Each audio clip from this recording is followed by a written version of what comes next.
Thank you for joining me for this video. As I think most of you know, I announced my retirement this past Sunday, and so I won't do many more of these. I'll do a few more before my retirement, but thank you for being a part of these Wednesday videos. Your life must be really boring, but thank you for giving me 4 minutes of your life. I've enjoyed it very much. I'm a true Alabamian, grew up in Dothan. I think deer season is a national holiday. I only know 4 spices: salt, pepper, ketchup, and Tabasco. For me, a vacation is going to a family reunion. I also use the word fix as a verb, as in, I'm fixing to go to the store.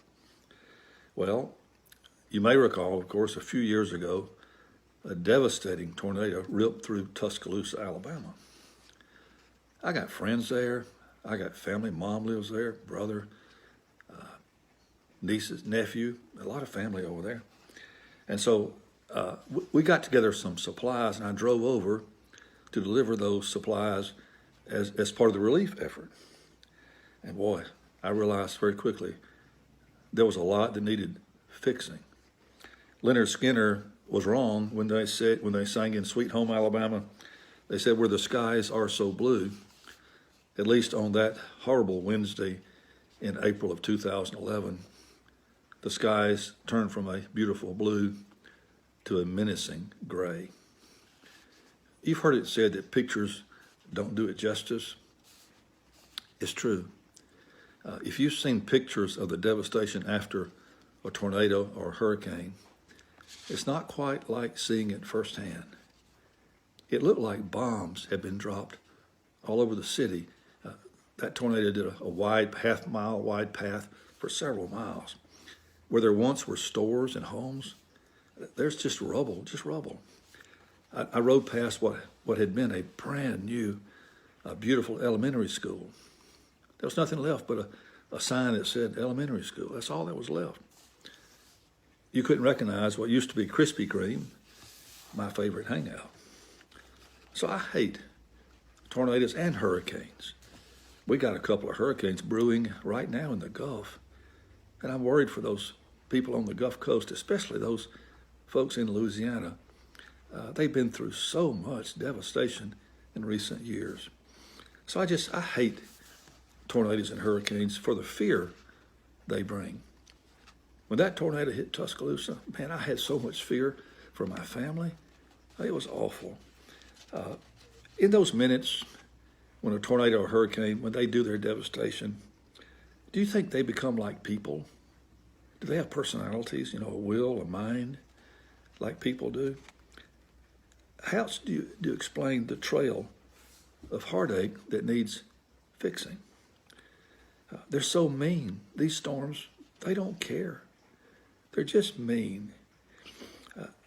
How else can you explain how these storms always sniff out trailer parks? Why do they always hit what it seems like to me, the poorest of the poor? I toured Tuscaloosa that day and saw some really poor neighborhoods that had just been wiped out and left in rubble. What a mean storm, what fury.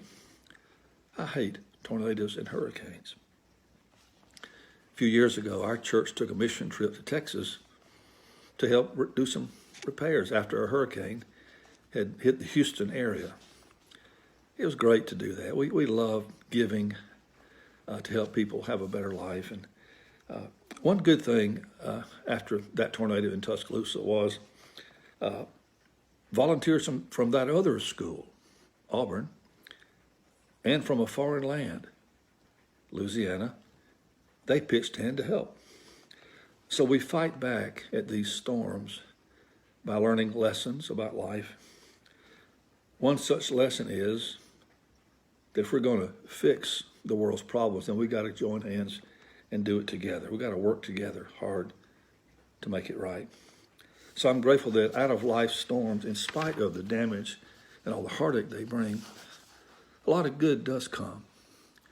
And hopefully Christian people around this country join hands and echo the words in 1 John where the writer says, How can you say the love of God abides in you when you see your neighbor in need and you don't help? So donations poured into Alabama, sweet home Alabama, from all over the country.